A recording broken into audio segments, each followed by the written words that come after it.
Hello जय हिंद साथियों, स्वागत है आप सभी का सत्या एक्सीलेंट यूट्यूब चैनल पे। साथियों, आज का हम पेपर सॉल्व करने वाले पुराना पेपर जो कि पिछले साल जो पेपर हुआ था आईटी इलेक्ट्रीशियन थ्योरी के जितने भी छात्र गए थे एग्जाम देने, जो उनका पेपर आया था वही मैं यहाँ पर सॉल्व करने वाला हूँ। तो जितने भी छात्र आईटीआई के जो इस समय जिनका एग्जाम होने वाला है, एक बार इन क्वेश्चनों को जरूर देख कर जाइएगा। इसमें जो आपका थ्योरी में क्वेश्चन रहता है, क्योंकि इस बार जो सीबीटी की एग्जाम कराए जा रहे हैं वर्कशॉप और थ्योरी का एक ही पेपर रहता है, जिसमें आप यहाँ पर डेट देख सकते हैं। एग्जाम डेट जो है 8/4/2021 का ये आपका पेपर है, वर्कशॉप कैलकुलेशन एंड साइंस और थ्योरी का। और इसका जो समय स्टार्ट हुआ था ये आपका 2 बजे यहाँ पर स्टार्ट हुआ था। और टोटल क्वेश्चन यहाँ पर थ्योरी में 40 थे और वर्कशॉप कैलकुलेशन में 20 थे। टोटल यहाँ पर 60 क्वेश्चन मिले थे।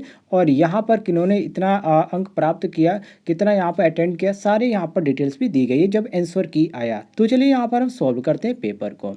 तो सबसे पहला क्वेश्चन यहाँ पर पूछा गया था साथियों, चलिए मैं आपको यहाँ पर पूरा डिटेल्स में जानकारी देता हूँ। इसमें पहला क्वेश्चन पूछा गया था कि जो कि यहाँ पर डीसी जनरेटर है, लेकिन यहाँ पर हिंदी में देख सकते कुछ गलत दे दिए गए। अब इसमें जो यहाँ पर पार्ट दिखाया जा रहा है, इस पार्ट का नाम पूछा जा रहा है कि इस पार्ट को क्या बोलते हैं, क्योंकि यहाँ पर साफ तौर पे लिखा गया what is the name of the part marked x in DC generator. जो यहाँ पर मार्क एक्स से इंडिकेट किया जा रहा है, ये किस चीज़ का यहाँ पर है, इस पार्ट को क्या नाम से जानते हैं। तो आप यहाँ पर इसका आंसर भी देख सकते हैं। इसको यहाँ पर बोला जाता है साथियों कम्यूटेटर राइजर। क्या बोला जाता है? Commutator riser. और यहाँ पर आपको देखने को मिलता है सी ऑप्शन बिल्कुल करेक्ट आंसर, मिला लीजिएगा। इस पार्ट को क्या बोला जाता है? कम्यूटेटर राइजर बोला जाता है। आगे बढ़ते हैं क्वेश्चन नंबर 2 पे, जिसमें पूछा गया था कि जनरेटर में प्रेरित ईएमएफ की दिशा ज्ञात करने के लिए किस नियम का उपयोग किया जाता है। तो साथियों इसमें उपयोग किया जाता है फ्लोमिंग के दाहिने हाथ का नियम। और यहाँ पर आपको डी ऑप्शन देखने को मिल जाता है करेक्ट आंसर। आगे बढ़ते क्वेश्चन नंबर 3 पे, जिसमें पूछा जा रहा है कि डीसी मोटर में ईएमएफ की गणना करने का सूत्र क्या है। जो ईएमएफ की गणना करने के लिए इस पर मैंने बहुत सारे आपको क्वेश्चन भी दिया था, जो आपका होता है ईबी बराबर 5ZNP/60 है। और यहाँ पर जो आपका मैच कर रहा है वो ऑप्शन नंबर सी मैच कर रहा है, ईबी बराबर 5ZNP/60 है। तो सी ऑप्शन हमारा करेक्ट आंसर हो जाता है। आगे बढ़ते क्वेश्चन नंबर 4 पे, जिसमें पूछा जा रहा है कि डीसी फील्ड कॉइल के लिए किस वाइंडिंग तार का उपयोग किया जाता है। इसमें उपयोग किया जाता है सुपर एनामेल्ड तांबे के तार का। और ए ऑप्शन ही आपको देखने को मिल जाता है करेक्ट आंसर। सारे क्वेश्चन का आंसर आप मिलाते जाइएगा और हर एक क्वेश्चन आप लिखते जाइएगा यदि आप सब कार्य करें तो। वैसे समय कम है, बहुत सारे छात्र यहाँ पर केवल क्वेश्चन ही देखेंगे, तो आप क्वेश्चन ही देख लीजिएगा। अगला क्वेश्चन यहाँ पर कहा जा रहा है कि डीसी मोटर में करंट की दिशा किस नियम से निर्धारित होती है। डीसी मोटर में करंट की दिशा किस नियम से निर्धारित होती है। तो ये फ्लोमिंग के दाएं हाथ के नियम से निर्धारित होती है। और यहाँ पर आपको डी ऑप्शन देखने को मिल जाता है करेक्ट आंसर।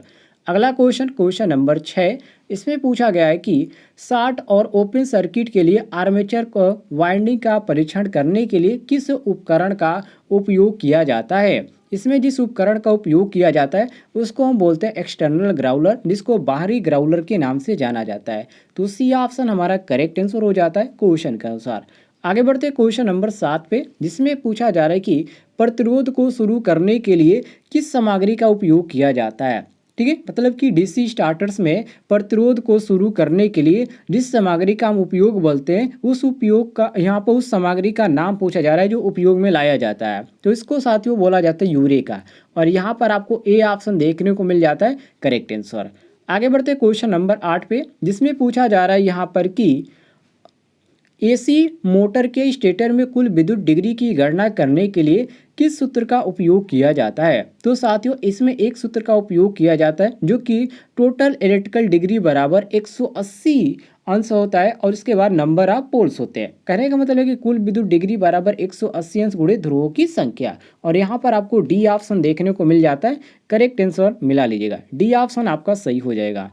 आगे बढ़ते क्वेश्चन नंबर 9 पे, जिसमें पूछा जा रहा है कि यहाँ पर कि जो यहाँ पर जो दिया गया है इसमें आपसे पूछ रहा है कि ये किस वाइंडिंग का यहाँ पर फिगर बनाया गया है। तो सिंपली आप ध्यान से समझ लीजिए, ये जो वाइंडिंग आपका होल कॉइल वाइंडिंग है। और यहाँ पर आपको देखने को मिल जाता है ऑप्शन नंबर बी बिल्कुल करेक्ट आंसर, बी ऑप्शन सही हो जाएगा।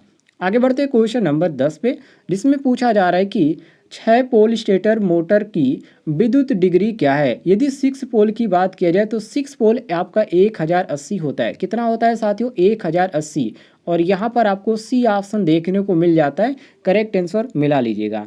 आगे बढ़ते क्वेश्चन नंबर 11 पे, जिसमें पूछा जा रहा है यहाँ पर कि थ्री कला संकेंद्रित वाइंडिंग का अवगुण कौन सा है? यदि अवगुण की बात किया जाए तो अवगुण में इसमें ये पाया जाता है कि इसमें जो स्टेप फॉर्मर होता है उसकी आवश्यकता होती है। ये सबसे बड़ा इसका अवगुण है। और यहाँ पर आपको देखने को मिल जाता है ऑप्शन नंबर बी बिल्कुल करेक्ट आंसर मिला लीजिएगा। बी ऑप्शन आपका सही हो जाएगा। आगे बढ़ते क्वेश्चन नंबर 12 पे, जिसमें पूछा जा रहा है कि एक चरण मोटर किस प्रकार का निर्देशित है? जो यहाँ पर एकल जो सिंगल फेज मोटर होता है वो किस प्रकार का यहाँ पर होता है? जिससे कि यहाँ पर ए ऑप्शन दिया गया कि यूनिवर्सल मोटर, बी ऑप्शन अस्थायी संधारित्र motor, C option capacitor start induction motor और डी ऑप्शन है capacitor start capacitor run motor. तो साथियों यहाँ पर सही हो जाता है आपका ऑप्शन नंबर डी, जिसको बोला जाता है capacitor start capacitor run motor. D option हमारा क्वेश्चन के अनुसार करेक्ट आंसर हो जाएगा। आगे बढ़ते क्वेश्चन नंबर 13 पे, जिसमें पूछा जा रहा है किस एकल कला की मोटर में टेप फील्ड स्पीड कंट्रोल विधि कार्यरत है? यूनिवर्सल मोटर में या पोल मोटर में या capacitor start capacitor run motor में या डी ऑप्शन दिया गया कैपेसिटर स्टार्ट के कैपेसिटर रन मोटर। तो साथियों यहाँ पर आपका सही हो जाता है option number a universal motor. A option हमारा क्वेश्चन के अनुसार करेक्ट आंसर हो जाता है। आगे बढ़ते क्वेश्चन नंबर 14 पे, जिसमें पूछा जा रहा है कि एकल चरण प्रेरण मोटर का कार्य सिद्धांत क्या है? एकल चरण प्रेरण मोटर का कार्य सिद्धांत क्या है? ए ऑप्शन लेंज का नियम, बी ऑप्शन जूल का नियम, सी ऑप्शन फैराडे के विद्युत अपघटन के नियम और डी ऑप्शन फैराडे के विद्युत चुंबकीय प्रेरण का नियम। तो साथियों यहाँ पर सही हो जाता है ऑप्शन नंबर ए, जिसको लेंज के नियम के नाम से जाना जाता है। ए ऑप्शन हमारा सही हो जाता है क्वेश्चन के अनुसार करेक्ट आंसर। आगे बढ़ते क्वेश्चन नंबर 15 पे, जिसमें पूछा जा रहा है कि सार्वभौमिक मोटर का अनुप्रयोग कौन सा है? A option jet pump, B option भोजन mixer, C option teleprinter, D option compressor. तो साथियों यहाँ पर सही हो जाता है ऑप्शन नंबर बी, जिसको भोजन मिक्सर के नाम से जाना जाता है। बी ऑप्शन हमारा क्वेश्चन के अनुसार करेक्ट आंसर हो जाएगा। सभी लोग मिला लीजिएगा। आगे बढ़ते क्वेश्चन नंबर 16 पे, जिसमें पूछा जा रहा है अल्टरनेटर को कैसे रेटेड किया जाता है? मतलब कि उसकी जो यहाँ पर ज्ञात की जाती है वो किस में ज्ञात की जाती है? तो इसमें ज्ञात की जाती है दोस्तों, तो ये आपका ज्ञात करती है केवीए में। किस में? केवीए में, ध्यान रखिएगा। और यहाँ पर आपको ए ऑप्शन देखने को मिलता है करेक्ट आंसर। आगे बढ़ते क्वेश्चन नंबर 17 पे, इसमें पूछा जा रहा है कि घूर्णन क्षेत्र प्रकार अल्टरनेटर का उपयोग करने का क्या फ़ायदा है? इसका फ़ायदा ये होता है कि इसमें दो स्लिप रिंगों की आवश्यकता होती है। उसके बाद चाहे आप फेजों की संख्या कितनी भी दें, इस पर कोई भी प्रभाव नहीं पड़ता है। ये सबसे बड़ा इसका फ़ायदा होता है। और यहाँ पर आपको डी ऑप्शन देखने को मिल जाता है। करेक्ट आंसर मिला लीजिएगा। आगे बढ़ते क्वेश्चन नंबर 18 पे, इसमें पूछा जा रहा है कि what is the function of the pot marks x of the rotary converter? ये जो रोटरी कन्वर्टर के ऊपर जो एक्स मार्क यहाँ पर किया गया है, इसको क्या बोलते हैं, ये पूछा जा रहा है। बाकी आप हिंदी में देखेंगे तो आपका कुछ अलग ही यहाँ पर लिखा गया जो आपको समझ में नहीं आएगा। आप यहाँ पर ध्यान से देख लीजिए। यहाँ पर आपका सही हो जाता है ऑप्शन नंबर डी, बिल्कुल करेक्ट आंसर, जिसको बोला जाता है कलेक्ट्स ऑफ डायरेक्ट करेक्ट। तो ये आपका सही हो जाता है, जो कि यहाँ से क्या करता है, ये जो डिलीवर करता है, मतलब यहाँ से करंट क्या होता है, ये एक दूसरे के यहाँ पर डिलीवर करता है, मतलब बांटता है ये चारों क्षेत्र में। तो ये आपका सही हो जाता है डी ऑप्शन करेक्ट आंसर। आगे बढ़ते क्वेश्चन नंबर 19 पे, जिसमें पूछा जा रहा है कि सिंक्रोनस मोटर्स का मुख्य अनुप्रयोग कौन सा है? सिंक्रोनस मोटर का मुख्य अनुप्रयोग क्या है? तो इसका उपयोग होता है साथियों पावर फैक्टर जो करेक्शन डिवाइस होती है उसमें। ये आपका मोस्ट इंपॉर्टेंट है। ये आपका डी ऑप्शन सही हो जाता है क्वेश्चन के अनुसार करेक्ट आंसर।